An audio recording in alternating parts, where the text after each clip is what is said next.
চৈধ্যতম নৱাগত আদৰণীয় সভা ১৪তম নৱাগত আদৰণীয় সভাত আমাৰ ১২ৰখনীয়া সাংস্কৃতিক শোভাযাত্ৰা ওলাইছিলোঁ।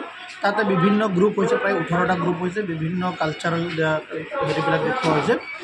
তাতে আৰু এটা ইমান যিহেতু জুবিনক লৈ পেলাই গোটেই অসম, গোটেই ভাৰত, গোটেই বিশ্বলৈ এটা চৰ্চা চলি আছে।